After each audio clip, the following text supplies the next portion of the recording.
Hello and welcome to this special edition of Market Masters. We are in a bull market unlike any other.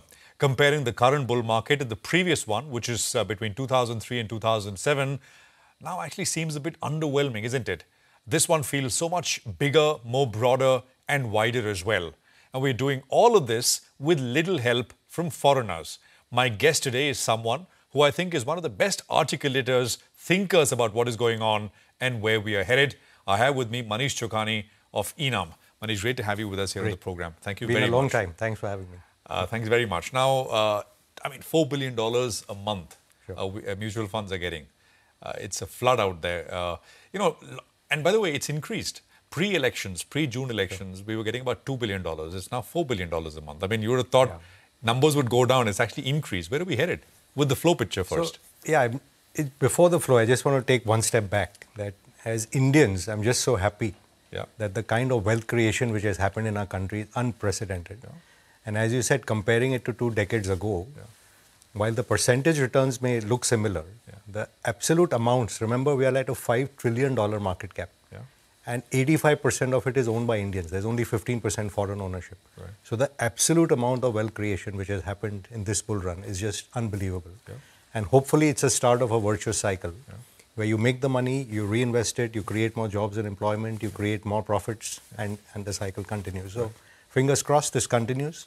And like I said, the asset allocation mix of Indians, which we've been waiting for a long time to shift towards equity away from hard assets, is only just beginning. We are just 6 or 7% of assets are in equities. The bulk of it is still real estate and gold. When this began, people could have argued that maybe this is a bull market phenomenon because people are chasing things, they're seeing other people make money. But this is now continued and it's actually becoming bigger. When you see it continuing in, even through the drawdowns which have occurred, and this year we've had 2 or 3 major reasons for people to pull back. And this advent of SIPs, which the mutual fund has done an outstanding job, the whole industry, of getting people into the markets and not getting scared away at every downturn, I think is great. And remember, for context, if you remove the promoter holding, which includes the government and the 40% Indian ownership, remove the foreigners, the value of stocks with Indian investors per se is still less than the value of gold they're holding. And it's far below the value of the real estate they're holding. So it's easy to get scared away, but over the last 20 years, we never got scared that, oh my God, people might start selling gold because price is going up. And gold itself has been in a bull market during this entire episode and almost tracked the same returns as the index. So you think this can continue? This will continue or at some point it slacks off? What's your sense? See, liquidity melt up. Remember we spoke last Diwali where I said in every decade since we broke this Bretton Woods gold standard and went to this dollar peg, we created bubbles in every decade. So in the 70s, it went to all the Nifty 50 stocks of the US. And of course, it culminated in the blowout of oil and gold and silver in that decade. Then it went to the emerging markets, which then was Japan and Taiwan in the 80s and completely blew off. In the 90s, it culminated in the NASDAQ bubble. In the 2000 to 2010, it came to BRICS, in which China was really the center of the bubble and commodities. And the last decade then went to TMT and the Magnificent Seven, which have got extended due to this excess money printing through COVID and so on. So for me, it looked like in context of history and market cycles that India would be the epicenter of the next bubble. And the conditions were ripe because the country is reaching a critical takeoff point. The economy is reasonably well governed. The entrepreneurship has been unleashed. The reforms are good. Infrastructure is getting built, both physical and digital. So, and this move that the youngsters were happier to take risk in financial assets as opposed to hard assets. So the culmination of all that still looks like we are still heading for a big melt-up. And I don't think it's over yet. Where are we in that melt-up period? If I knew that, I would be Warren Buffett, right? So that's $1 million answer. But halfway through, early on... No, look, I've been underwhelmed, to be honest, by the amount of foreign inflows. Right. Like this year, I think we have, 15, 16 billion over a calendar. The last 12 months, maybe it's 20 billion. But 20 billion has come only through the JP Morgan debt indices. So this year in indices. 2024, FIs have put in about $7 billion to work. Locals have put in 39, I think, almost $40 billion. So that's what I'm saying. The foreigners, I think, a couple of reasons, and this is just post-facto justification, because I would have expected a lot more to come in. That number one, you're making a lot of money in your home market in US. Yeah.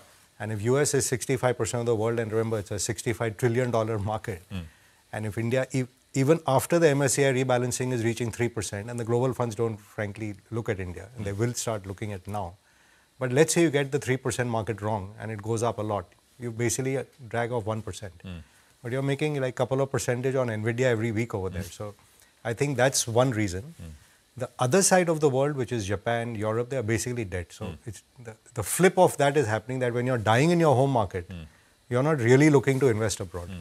So that has to happen. And it's also, I think, a reason why FDI flows have been relatively subdued, so on both fronts. Although debt flows, which we expected with the JP Morgan index inclusion and then the others to follow, those flows have started coming.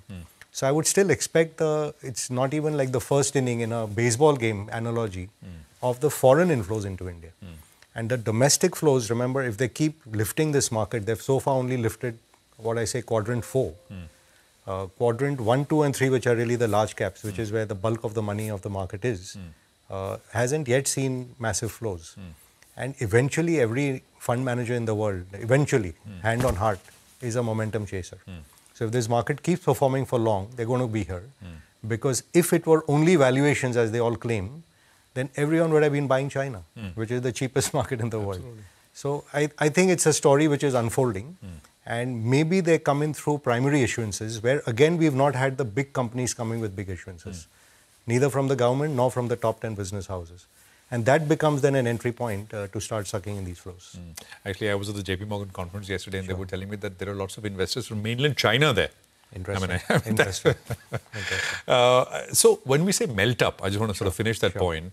It usually we are talking about like a frenzied move in the very short term, but that's not what you mean. You think it makes a major long-term top, which is not a great thing. So I mean, it's great that we are going up on a wall of worries in a way that every time we meet, we are worried about, is this the end? Is this market going to fall? Will the investor flow stop? Correct. Will people run away?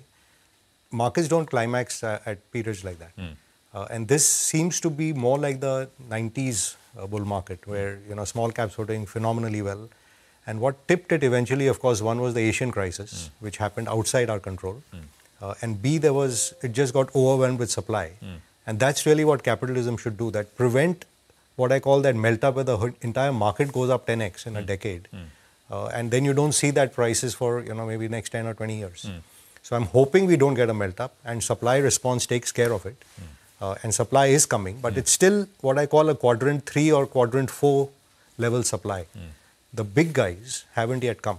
And in the bigger ones, if I take the top 10 companies, no one is supplied. Having said that, the owners of those companies, whether it's BAT selling down ITC or Singtel selling down Bharti, that's happened. But it's not like the Reliances or the Tatas or someone has come with massive issuances, which I think is around the corner. It should come. I mean, bankers we speak to tell that over the next 12 to 18 months, about $25 billion worth of IPOs should happen. But that is, I'm not sure how much of the... So, Prashant, 25 also, I'm saying, is a small number now. It's a $5 trillion market cap. So if you don't do 50 billion, is 1%. So issuance is, the government ought to be doing 25 billion. The larger groups easily can take 25 to 50 billion. And this is combination of primary and, of course, QIPs and so on. We've seen promoter selling, we've seen PE selling, we've seen MNC strategic selling, and it's gone from across the world, right? If GE of US has sold, Whirlpool has sold, BAT has sold, Sumitomo from Japan has sold, Singtel has sold, and now Hyundai is approaching the market. So all these chaps are getting it right. But we still haven't come and raised the money. And that will happen according to you? I think it's inevitable. I mean, that's what capitalism is, right? That demand for paper will create the supply.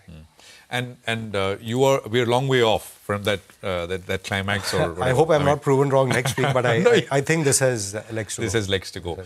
All right. Manish, we're going to take a quick commercial break here. Stay with us. We're in conversation with Manish Chokhani of Enam.